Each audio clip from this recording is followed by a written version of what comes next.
नमस्कार दोस्तों, सत श्री अकाल, गुड मॉर्निंग। देखिए, हम लोग जो पिछले पार्ट में हमने पढ़ा चंद्रगुप्त मौर्य, बिंदुसार, हमारा हिस्ट्री का कुछ पार्ट चल रहा था, जिसमें आज हम लोग बात करेंगे सम्राट अशोक।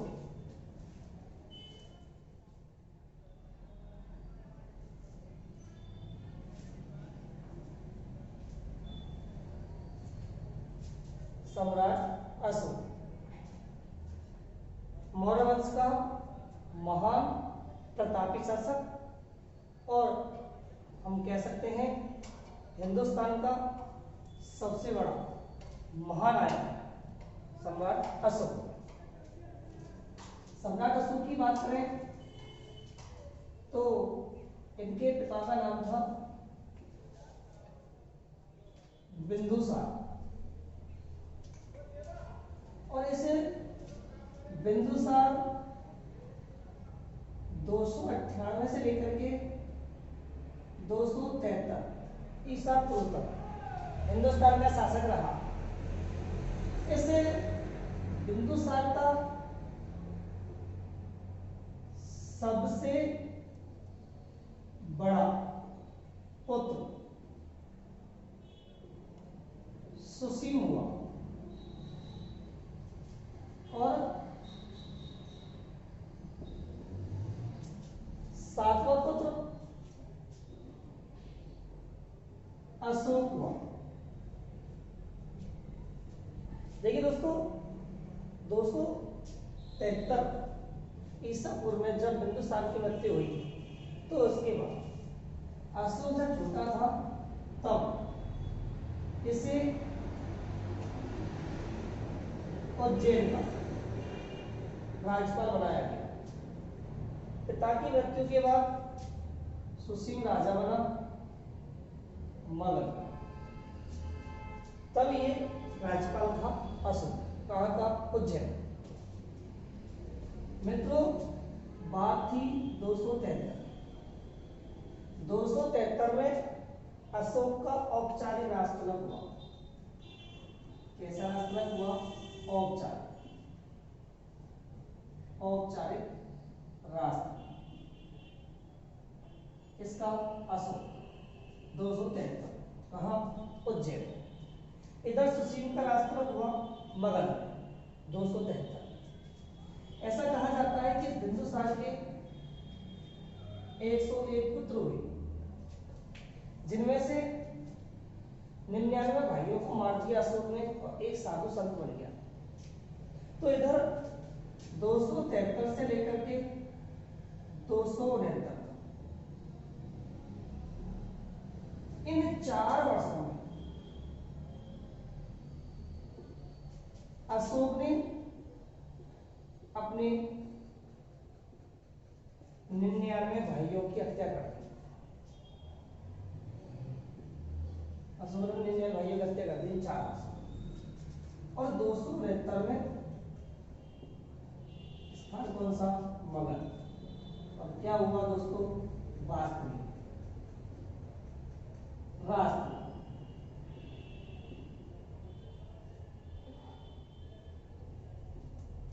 कहने का मतलब बिंदुसार का सबसे बड़ा पुत्र था सुसीम, सातवां था अशोक, राज्यपाल का वाला उज्जैन।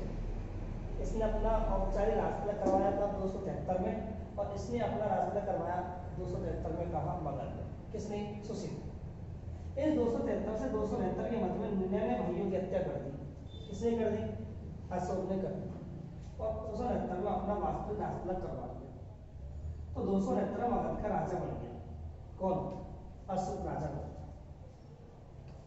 इसे अशोक के 99 भाइयों की हत्या या नरसंहार किया और इस नरसंहार के कारण इस अशोक को कहा जाने लगा चंडाशोक। अशोक को क्या कहने लगे?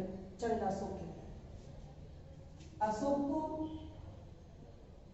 वेश्या रखने का शौक था और वेश्या रखने के कारण इस अशोक को कहा जाने लगा कामाशोक। देखिए मित्रों, अशोक ने बाद में बौद्ध धर्म अपनाया और इसने बौद्ध धर्म का प्रचार प्रसार किया। इसीलिए इस बौद्ध धर्म का प्रचार प्रसार करने के कारण इस अशोक को क्या कहा गया, तो अशोक को धम्माशोक की उपाधि दी गई। यानी अशोक को कहा गया धम्माशोक। वही नरसंहार करने का तो चंडाशोक कह दिया, शरण ने कामाशोक कह दिया गया, और बौद्ध धर्म प्रचार प्रसार करने का कारण से कहा गया क्या, धम्माशोक। इस अशोक के विषय में बात की जाए तो आजीवक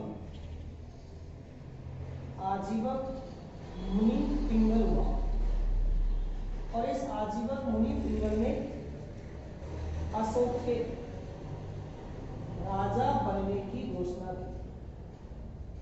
राजा बनने की घोषणा, किसके राजा बनने की घोषणा की थी, अशोक की। किसने की थी, आजीवक मुनि पिंगल।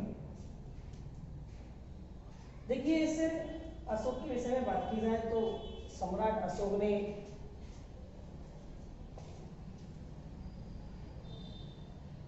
झेलम, एक नदी प्रवाहित होती है झेलम, और झेलम नदी के किनारे पर एक शहर बसाया, श्रीनगर।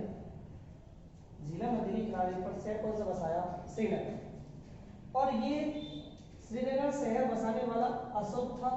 इस बात का उल्लेख किसमें किया गया, राजतरंग में। अशोक के द्वारा बसाए गए शहर श्रीनगर जो है उसका उल्लेख किसने किया है, राजतरंग ने किया है। और राजतरंग को लिखने वाला कौन है, कन्नड़। इसी को इतिहास में कहा जाता है जलनद। देखिए मित्रों, इस अशोक के विषय में बात करें तो अशोक के समय में यानी कि एक यात्री आया था जिसका नाम था फाइयान। ये जो फाइयान था ये चीनी यात्री, चीनी यात्री कौन है, फाइयान। और चीनी यात्री फाइयान चंद्रगुप्त द्वितीय के समय में भारत में आया, और इस चीनी यात्री फाइयान ने अशोक द्वारा निर्मित महलों की तुलना देव निर्मित महलों से की। कहने का मतलब अशोक के द्वारा जो महल बनवाए गए थे उन महलों की तुलना देवताओं के द्वारा बनाए गए महलों से की गई है। किसने की है, फाइयान। फाइयान कहां से आया था, चीन से आया। किसके समय में आया, तो चंद्रगुप्त द्वितीय के समय में आया। चंद्रगुप्त द्वितीय के समय में कौन सा यात्री आया, फाइयान, गुप्त वंश का शासक हुआ। देखिए, हम बात कर रहे हैं अशोक के विषय में, और अशोक के विषय में बात की जाए तो ऐसा कहा जाता है कि अशोक ने बौद्ध धर्म अपनाया। अशोक ने कौन सा धर्म अपनाया, तो अशोक ने बौद्ध धर्म अपनाया। बौद्ध धर्म की शिक्षा अशोक को किसने दी,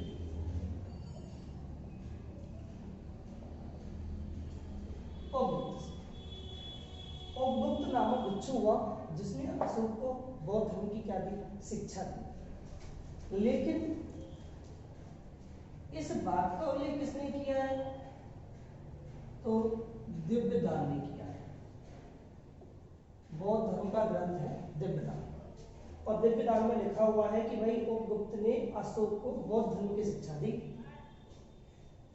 लेकिन अगर पूछा जाए कि बौद्ध धर्म में दीक्षित करने वाला कौन था, तो बौद्ध धर्म में दीक्षित करने वाला अशोक को निग्रोध भिक्षु, अशोक को बौद्ध धर्म में दीक्षित करने वाला जो था वो कौन था, तो नीग्रोथ नामक एक भिक्षु हुआ जिसने अशोक को बौद्ध धर्म में दीक्षित किया। लेकिन इस बात का उल्लेख दीपवंश और महावंश, ये दो ग्रंथ हैं, दीपवंश और महावंश। इन दोनों ग्रंथों में इस बात का उल्लेख है कि इसी नीग्रोथ नामक भिक्षु ने अशोक को बौद्ध धर्म में दीक्षित किया। लेकिन मोगाली पुंत तिस्र के प्रभाव में आता अशोक पूर्ण रूप में बौद्ध धर्म ग्रहण कर, यानी बौद्ध धर्म को अशोक ने जो ग्रहण किया था वो किसके प्रभाव में आके किया था? मोगाली पुंत तिस्र के प्रभाव में आकर के बौद्ध धर्म को इसने क्या किया? ग्रहण कर लिया। इसने ग्रहण कर लिया था, अशोक ने बौद्ध धर्म को ग्रहण कर लिया। देखिए तो हम बात कर रहे थे अशोक के विषय में, और अशोक के विषय में बात की जाए तो अशोक का जो राष्ट्रलग हुआ वास्तविक, वो कब हुआ? तो अशोक का वास्तविक राष्ट्रलग हुआ 269 और इसका शासन कब तक रहा? 232। देखिए इस अशोक के समय में एक युद्ध बड़ा प्रसिद्ध हुआ जिसे कहते हैं कलिंग का युद्ध।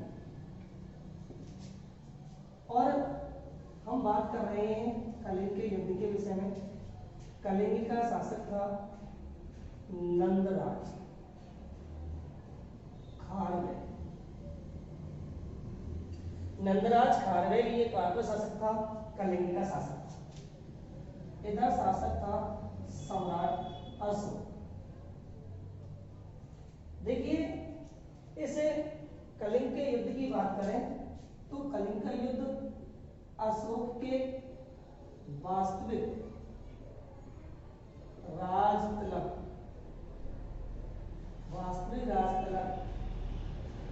8 वर्ष बाद, वास्तविक राजतलक के 8 वर्ष बाद कौन सा युद्ध हुआ? कलिंग का युद्ध हुआ था। और ये जो कलिंग का युद्ध हुआ था वास्तविक राजतलक के 8 वर्ष बाद हुआ, यानी का मतलब 261 में हुआ क्या? कलिंग का युद्ध।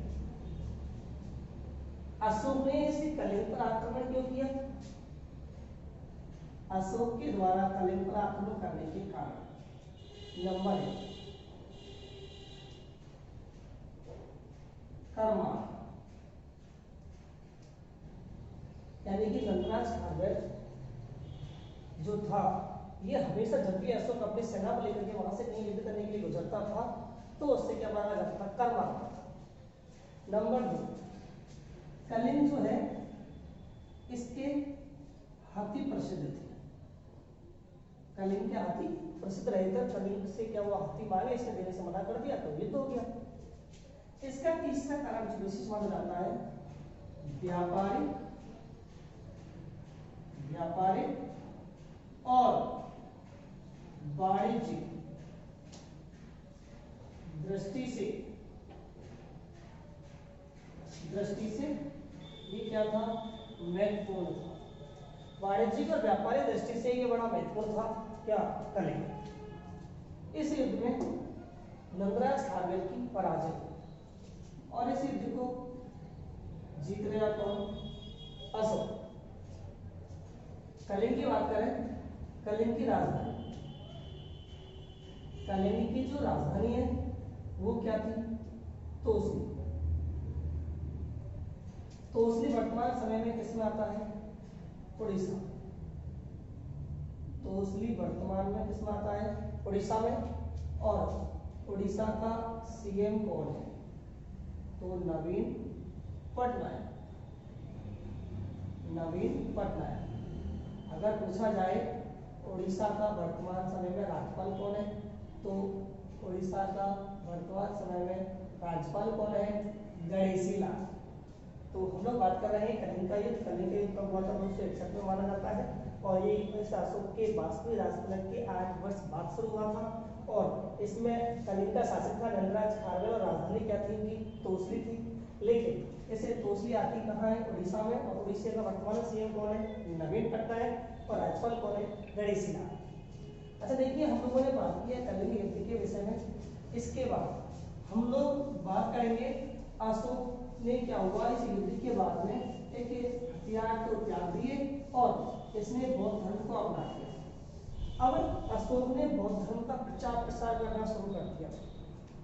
अशोक ने बौद्ध धर्म का प्रचार प्रसार शुरू किया और हम बात करते हैं अब अशोक के द्वारा भेजे गए बौद्ध प्रचार। अशोक के द्वारा कौन कौन से बौद्ध प्रचारक कहाँ कहाँ भेजे गए, तो हम सबसे पहले बात करेंगे कहाँ, श्रीलंका।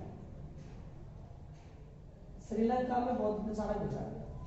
कौन भेजा, उसने इस श्रीलंका में बौद्ध प्रचारक के रूप में अपनी पुत्री संघमित्रा और अपना पुत्र महेंद्र, ये दोनों व्यक्तियों को कहाँ भेज दिया, श्रीलंका भेज दिया।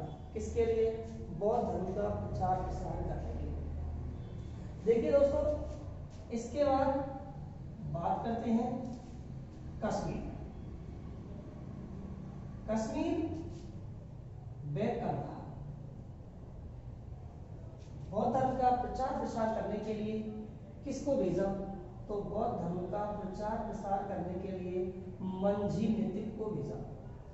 बौद्ध धर्म का प्रचार प्रसार करने के लिए मंझी नीतिक को भेजा। कहाँ भेजा, कश्मीर और कंधार भेजा। अच्छा देखिए, इसके बाद में वनवासी। वनवासी और वनवासी में बौद्ध धर्म का प्रसार प्रसार करने के लिए किस व्यक्ति को भेजा, रक्षित को भेजा। लेकिन हम लोग बात करें इसके बाद इस बौद्ध धर्म का प्रचार प्रसार करने के लिए यवन देश किसको भेजा, तो यवन देश महारक्षित को भेजा। अशोक के द्वारा बौद्ध धर्म का प्रचार प्रसार करने के लिए भेजे गए ये बौद्ध प्रचारक थे। देखिए मित्रों, बौद्ध धर्म का प्रचार प्रसार करने के लिए अशोक के द्वारा भेजे गए बौद्ध प्रचारक, जैसे कि बात करें महाराष्ट्र, तो महाराष्ट्र बौद्ध धर्म का प्रचार प्रसार करने के लिए उस समय में अशोक के द्वारा महाधर्म रक्षित ब्राह्मण व्यक्ति को भेजा गया। और बौद्ध धर्म का प्रचार प्रसार करने के लिए मैसूर किस व्यक्ति को भेजा, महादेव। महादेव नाम का एक व्यक्ति हुआ करता था और उसे महादेव नाम के व्यक्ति को बौद्ध धर्म को प्रचार प्रसार करने के लिए इसे कहाँ भेज दिया गया था, मैसूर भेज दिया गया था। ये अशोक के द्वारा भेजे गए बौद्ध धर्म के प्रचार थे। देखिए, हम लोग बौद्ध धर्म के विषय में बात कर रहे हैं, सम्राट अशोक के विषय में बात कर रहे हैं। सम्राट अशोक के विषय में बात की जाए तो आप लोगों को समझ में आना चाहिए कि भाई इसे अशोक जो है, अशोक का नाम अशोक किस स्तंभ लेख में मिलता है, किस शिलालेख में मिलता है, किस स्तंभ लेख में मिलता है, तो अशोक का नाम जो अशोक है वो मास्की, गुजरात, निष्ठुर, उदयलो, ये ऐसे स्तंभ लेख थे जहां जिनमें अशोक का नाम क्या मिलता है, अशोक मिलता है। लेकिन दोस्तों, हम बात कर रहे थे अशोक के विषय में। अशोक की बात की जाए, अशोक का सबसे सुंदर स्तंभ लेख जो है वो कौन सा है, सबसे सुंदर स्तंभ लेख सारनाथ। और ये जो सारनाथ का जो स्तंभ लेख है, ये सारनाथ का जो शिलालेख है, सारनाथ का जो स्तंभ लेख है, इसमें कितने चक्र बने हुए हैं, इसमें 32 चक्र बने हुए हैं, जो कि भगवान गौतम बुद्ध के, भगवान गौतम बुद्ध के क्या 32 सत्यों के सूचक हैं, 32 सत्यों के सूचक हैं। बात कर रहे थे अशोक के विषय में। अशोक के द्वारा, अशोक के जो शिलालेख है उनको खोजने वाला, अशोक के शिलालेख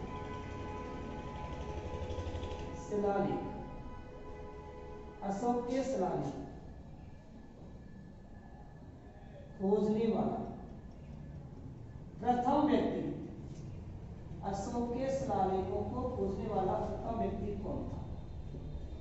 टिपैन था। 1750।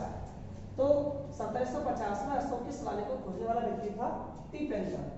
और अशोक के शिलालेखों को पढ़ने वाला पहला व्यक्ति, तो पढ़ने वाला प्रथम व्यक्ति जो था उसका नाम था जेम्स प्रिंसेप। James Prinsep. और जेम्स प्रिंसेप ने 1837 में अशोक के शिलालेख को पढ़ना शुरू कर दिया था। तो सबसे पहले पढ़ने वाला व्यक्ति था जेम्स प्रिंसेप और खोजने वाला व्यक्ति था टिपैन। अशोक के कार्यकाल में केवल एकमात्र लेखक का नाम मिलता है जिसका नाम था चापड़। चापड़ अशोक का एकमात्र लेखक था। तो अशोक के समय में या अशोक का एकमात्र लेखक कौन था? तो चापड़। तो चापड़ अशोक का एकमात्र लेखक था। हम लोग बात कर रहे थे अशोक के विषय में। देखिए हम लोग अशोक के विषय में बात कर रहे थे। अशोक की बात करें तो अशोक का जो 7वां शिलालेख था,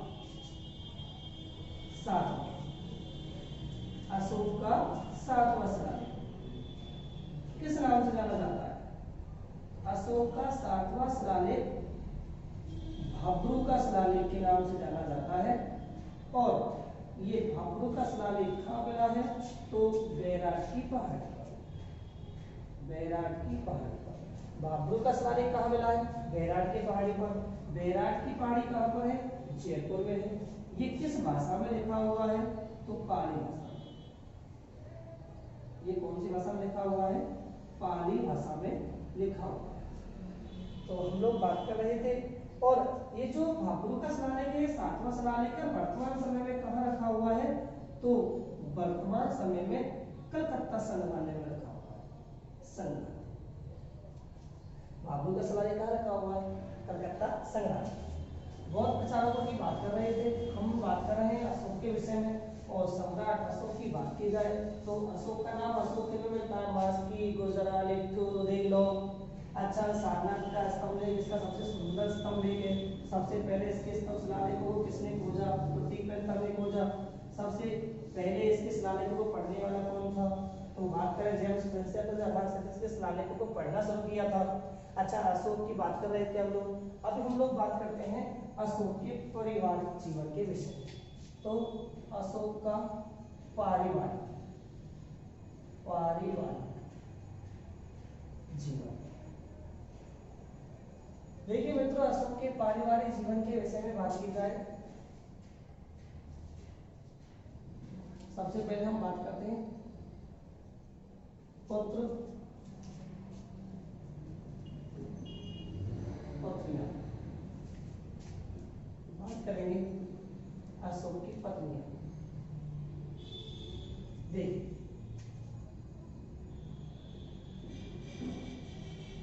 अशोक के पुत्र, पुत्री और पत्नी।